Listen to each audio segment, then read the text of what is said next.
They've made a lot of stupid, strange toys throughout the years, and we're going to look at some of them. And you're going to want to see number one because you're going to head to eBay to buy it, I'm sure. Let's take a look. Welcome back to the Junk Room, everybody. You know it's me, the Junkman, coming back at you with another video. Today we're going to do 10 toys.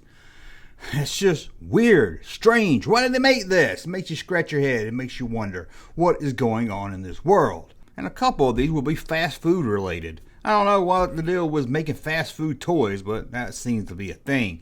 And number 10 is related to fast food. And what is it? Well, it's from Pizza Hut. Remember Pizza Hut? Do you remember Pizza Hut Pete? No one talks about Pizza Hut Pete anymore. Sure, we know Ronald, McDonald, Burger King, Wendy's, those mascots. What about Pizza Hut Pete? Why don't they bring back Pizza Hut Pete? Bring back Pizza Hut Pete now. We want more pizza. Anyway, we're here to talk about weird toys. Yep, check out this Pizza Hut toy.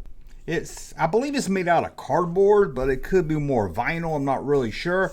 But it's like a set-up stand maybe you'll see at your local fairground to sell pizza. You and your friends could role play being at the Pizza Hut. That's right, one of you could work there and the other one could be a customer. Ooh, don't that sound like a lot of fun? Why's there pepperoni on my pizza? I said I want bologna. Seems like a lot of fun. That's right, that's right. And if you got a girl in the neighborhood, she can be the Pizza Hut Karen. That'd be a lot of fun. Okay, let's look at number 9. And this had to be invented by a pervert. I'm just going to say, this had to be invented by some, someone that likes them really young, I should say. It came out in the 70s. I know, you remember when we had the pervert? Everyone had a pervert in the neighborhood. We didn't call the police. We just said, hey, don't go down there. You're going to get diddled. And everyone in the neighborhood knew, don't go down that road. You don't go by Mr. Diddler's house because you're going to get diddled. And if you got diddled, what did our parents do? No, again, they didn't call the cops. They said, well, we told you not to go down there. You're going to get diddled. It was a different time in the 70s, trust me. Anyway, this is just creepy. Now, what was big in the 70s? Iron-on patches. Well, how do you make an iron-on patch creepy?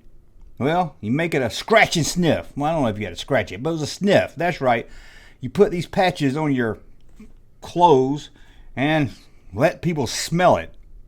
Take a look. Now tell me, right now in the comment section, tell me this wasn't invented by some pervert. It had to be. Oh, I bet his name was Pervert Pete. I can just imagine some weirdo coming up with this thing and hoping to see some kid wearing these patches and be like, oh, let me sniff your patch. Because let's be honest, most people put a patch on their butt or their knee, I guess. Now that's just creepy, and I don't ever understand the whole patch thing. Now I can understand having a patch sewed onto something as style. I mean, if you had a blue jean jacket and you want to put some hardcore metal bands on it, Iron Maiden, Metallica, Color Me Bad, stuff that really rocks, and you want to show that off, I get that. But I never understood the people that bought patches to use them for what they're for, and that's to cover up holes in their clothes. I don't know. Maybe it's just me. I didn't care for patches, even if he was a friend of the family. And now let's look at a rack toy. I've been on a rack toy kick lately. I've been even thinking about starting to collect rack toys. Ain't that crazy? Rack toys are some of the stupidest, at the time cheapest, now they're not that cheap, craziest toys you ever see. And one thing kids loved was Laverne and Shirley. Didn't all kids love Laverne and Shirley in the 70s? And when you think Laverne and the Shirley, what's the first thing you think of besides a glove on top of a beer bottle? You think secretary. I don't remember them being secretaries. Maybe you do. Maybe it was that later season when they moved out of Milwaukee and nobody watched it anymore. But check this out. Here it is, Laverne and Shirley secretary set. As far as I know, they worked at a beer company on the factory line. But maybe they had an episode where they were secretaries.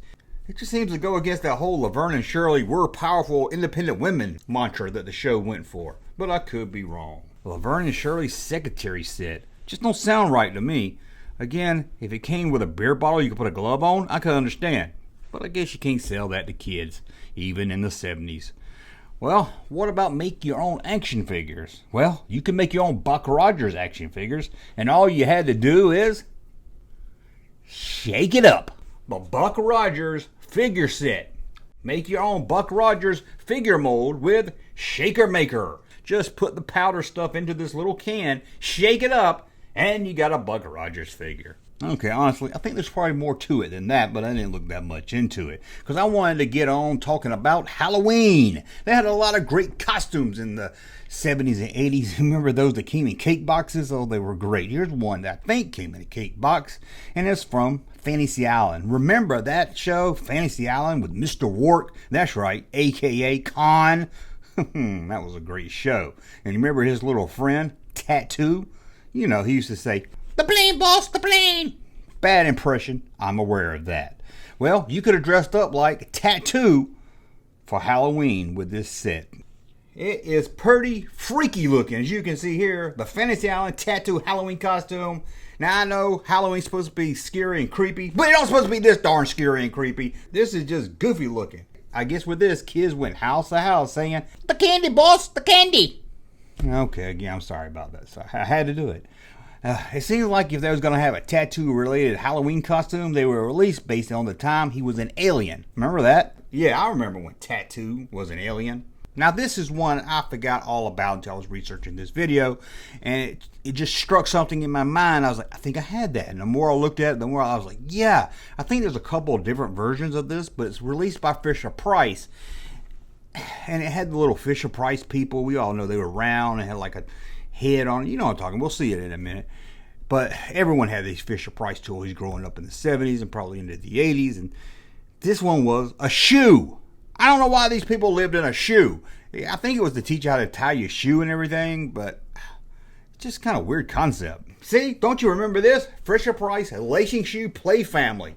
Again, I get they're trying to teach people how to tie shoes, and I'm all for that. And as a kid, they got laughed out of 3rd grade for wearing Velcro shoes instead of laces. I totally understand that. I'm kind of curious if anyone else had this, or was it just me? Now, there was 2 things all kids hated growing up in the 70s and the 80s. One was being forced to watch A Little House on the Prairie. Just saying the name alone brings back horrible memories of the television show. The name of it, Little House on the Prairie, just screams, God, this is some awful TV. Come and watch it with the family. Well, what was the other thing kids really hated? That was taking a bath. That was until we learned bath time could be fun. Thanks to Crazy Foam. Who remembers Crazy Foam? This is another thing I kind of forgot about until I was doing this video, and my mind blew. Crazy Foam. This was a way to get dirty kids like me to take a bath. It was just like shaving cream, but it was like soap, so you could spray it all over you and smush it around, and you would take a bath, you would clean your body, and you wouldn't even realize it. It was awesome. And we have to talk about those commercials because remember when they had different colors? Now comes in pink and blue. Remember it sound like a robot? Remember that? You don't? Well, here. Introducing new crazy color foam. Now your favorite fun foam soap is pink and blue. Just push the secret button. It's a big blue moon that bounces. We'll make a big pink monster that you can squish. Crazy color foam is really fine, mild soap, so you get clean while you play with foamatrons from outer space. Crazy! It's color! New crazy color foam soap. Haha. And what about that Smurf jingle? That thing would get burned into your brain for weeks and you couldn't quit singing it. What? You don't remember the Smurf jingle from the Crazy Foam commercial? Well, let me get it stuck in your head now. Now there's a Smurf Crazy Foam with a collectible top. There's Smurf Crazy Foam for fun in the tub. Smurf is surfing, there he goes to help you wash from toes to nose. You can scrub a dub-dub with Smurf-made suds. You can rub a dub-dub with a Smurf in your tub. Whenever you rub a dub-dub, there's Smurf Crazy Foam for fun in the tub. You can rub a dub-dub with a Smurf in your tub. Oh, didn't you love that? That was awesome. Makes me want to go take a bath right now with some Crazy Foam. Hey, that might be a good video for a noon video tomorrow. Because you know we do 2 videos a day, one at noon and one at 8.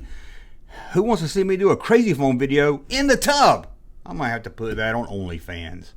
Well, let's look at 3 more. And this one here. Now, I think this is the 60s. I didn't really know what this was, so I started researching this video. But I was like, this is so creepy, I've got to add it to the list. Because it looks horrifying. It looks like something they would turn into a horror movie. And it's a cat. But it's not just a cat. It's an alcoholic licking cat. The drinking, licking cat. Look at this thing. This thing is pure out horrifying. I can't believe someone hadn't got this off eBay and made an independent horror movie out of it. It just looks freaky. Can you imagine being a kid, having this thing in your room, sitting on your dresser, waking up in the middle of the night, that thing staring at you? You know when you play with it, it licks the milk, but it wants to lick your blood. You just know it does. Okay, we got 2 more, and this is another one that falls in the creepy category, and I had a friend named Boyd lived close to me who had this thing. He said he didn't sleep with it in the bed, but it was always right next to his bed. I go to his house and he'd be laying on the floor by the bed. He would always be close to the bed, which made me think, hey, he slept and cuddled with this thing. Now you're thinking, oh, he's going to say my buddy. That's pretty creepy. And yeah, my buddy's kind of creepy, but it's not as creepy as a Ronald McDonald doll. And I don't know about you, I hate Ronald McDonald. I hate Ronald McDonald with a passion because it's creepy. I don't see why I can't see Ronald McDonald without being totally creeped out. He seems like the type of person that would invent scented flavored iron-on patches for kids. But I just hate, check this out. The Ronald McDonald doll. This thing is creepy. Now, I'll be honest with you, the alcoholic licking cat is worse. But this is pretty dang bad. It's Ronald McDonald. Who would have this in their house? If I was a dad when this came out and I knew a kid with it, I would bury a hole about 6 foot deep and stick that doll in and cover it up. This thing is horrifying. And you know this thing comes alive at night, creeps into your kitchen, and destroys your milkshake machine. You know it does. Oh, that is creepy. That is creepy. I hate to edit this video because I know I'm going to look at it more. But still, it's not as creepy as the alcoholic licking pussy. That licking pussy was just, whew. Okay, number 1. And I know this is more strange because this is awesome. It's going to make you want to go to eBay or wherever you buy your old toys. You're going to be like, I want this thing. Why didn't I have this as a kid? It is fast food related. When I tell you about it, you're going to say, that sounds stupid. But then you're going to see it and you're going to be like, dang, I want that. KFC, or as we called it in the 70s and 80s, Kentucky Fried Chicken playset. Yep, playset. You get a Kentucky Fried Chicken little plastic restaurant, comes with figures and everything. Check this out. This was so awesome. I almost did this whole video all about this playset. But if I did, the video would only last about 45 seconds. But look at this thing. I love it. The Kentucky Fried Chicken playset. Like it has the little figures and everything. It even has a Colonel Sanders. That's right, Colonel Sanders himself. Now, I never had this one as a kid, but I wish I did. It just looks like a lot of fun. Just looking at it, I can smell that greasy chicken and the ammonia coming from that freshly cleaned bathroom. Whew, this is finger-licking good. Isn't that cool? I really love that. I think it looks really, really neat. Hopefully you liked it also. But that's 10 weird, crazy stuff. And I want to hear from you. Which out of these 10 did you have? Which one do you find creepy? Or which one are you like, man, I'm glad no one bought me that. Whew. Like that licking cat. Oh, that's just creepy. Well, I just got word from Larry and the other guys that they got me a whole case of crazy foam. So I'm going to go get the bath water ready right now and take me a bath with some crazy foam. Oh, I hope it's the Smurf one. Or maybe it's Superman. Well, I want to thank you for watching. As always, thumb up if you like my content. Subscribe to the channel. Come on, Junkman, I got the bath water We'll ready. talk again soon. I'm coming. I heard you. All you had to do was say crazy foam. Hey, Junkman channel popping though. Thank you, sir, for that unsolicited testimony.